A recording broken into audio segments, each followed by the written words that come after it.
Mekanisme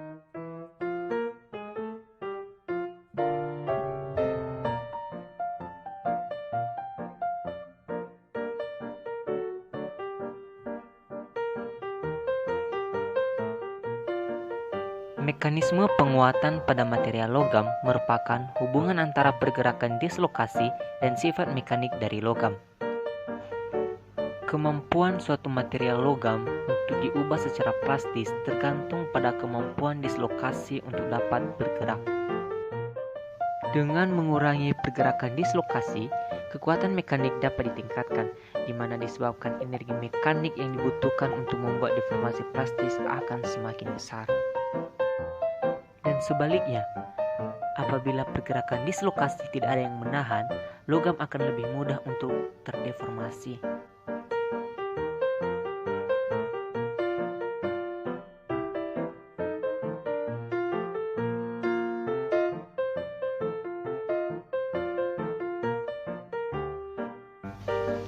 Pada materi faktor penguat bahan industri, kami akan membahas tentang mekanisme penguat bahan industri terkhusus untuk bahan industri berjenis logam. Secara umum, mekanisme penguat bahan industri logam terbagi menjadi 4. Yang pertama, penguatan dengan penghalusan butir. Yang kedua, pengerasan larutan padat. Yang ketiga, penguatan presipitasi dan dispersi. Dan yang terakhir yaitu struktur yang diperkuat.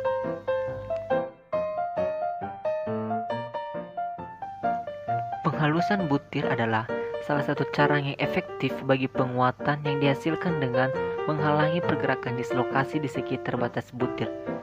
Dengan mengecilnya ukuran dari butir akan meningkatkan batas butir per unit volume dan mengurangi garis edar bebas dari slip yang berkelanjutan.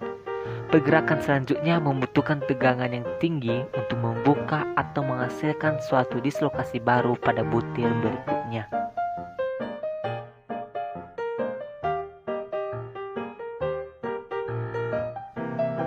Penghalusan butir adalah mekanisme penguatan yang paling diinginkan karena merupakan satu-satunya mekanisme penguatan yang dapat meningkatkan kekuatan dan ketangguhan. Material dengan butir yang halus akan lebih keras dan kuat dibanding butiran yang kasar, disebabkan karena mempunyai jumlah permukaan lebih besar pada total area lapisan butir yang menghambat pergerakan dislokasi.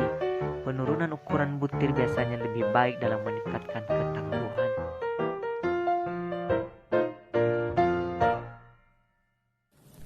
Selanjutnya adalah mekanisme penguatan larutan padat.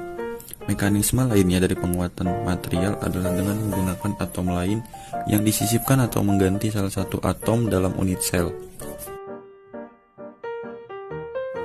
Berdasarkan keterangan di atas, logam dalam keadaan murninya memiliki sifat yang lemah dan lebih lembut.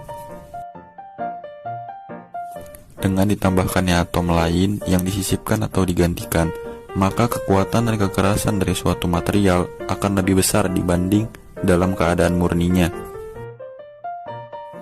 Hal ini dikarenakan atom sisipan tadi akan mengalami dislokasi.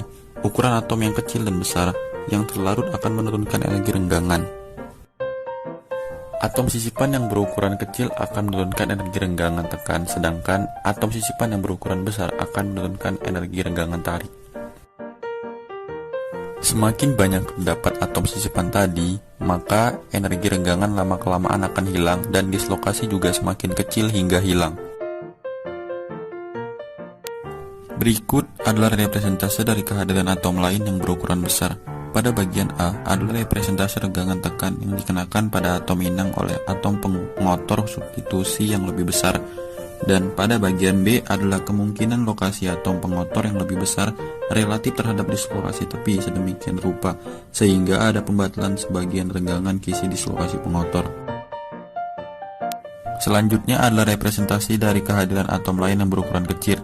Pada bagian A adalah representasi dari renggangan kisi tarik yang dikenakan pada atom inang oleh atom pengotor substitusi yang lebih kecil. Dan pada bagian B, kemungkinan lokasi atom pengotor yang lebih kecil relatif terhadap dislokasi tepi sedemikian rupa sehingga ada pembatalan sebagian renggangan kisi dislokasi pengotor. Selanjutnya, ada dengan presipitasi dan dispersi. Perlakuan di mana atom terlarut ditambahkan melampaui kelarutannya untuk membuat larutan pada temperatur tinggi. Perlakuan ini dinamakan perlakuan perlarutan. Setelah perlakuan ini, dengan memanaskan pada berbagai temperatur, umumnya timbul fase presipitat. Karena tegangan mulur meningkat pesat kalau presipitat terdispersi dalam larutan padat, maka disebut juga dengan penguatan dispersi. Penguatan dispersi telah dikembangkan dengan campuran buatan, serat, dan bahan lain, sehingga bahan tersebut menjadi lebih kuat secara efektif dan sering disebut bahan komposit.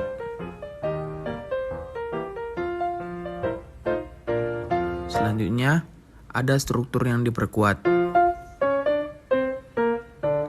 Besi dan baja sering diberi perlakuan panas agar memiliki struktur mikro yang lebih kuat. Baja berkekuatan tinggi dapat diperoleh dengan mengubah fasa autensit yang mengandung karbon dalam bentuk larutan pada temperatur tinggi menjadi fasa martensit dengan penjelupan dingin pada temperatur rendah.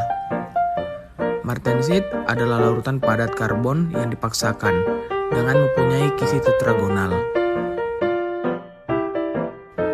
Dengan celupan baja yang berkadar 0,4% atau lebih, dapat diperoleh kekuatan mulurnya menjadi 1700 MPa atau lebih, tetapi bersifat menjadi getas dan baru dapat dipakai setelah diadakan penemperan untuk memperoleh kelihatan meskipun kekuatan menjadi menurun. Kekuatan pada martensit diperoleh dari unsur karbon dan penambahan unsur lain untuk memperbaiki sifat keras serta keuletannya.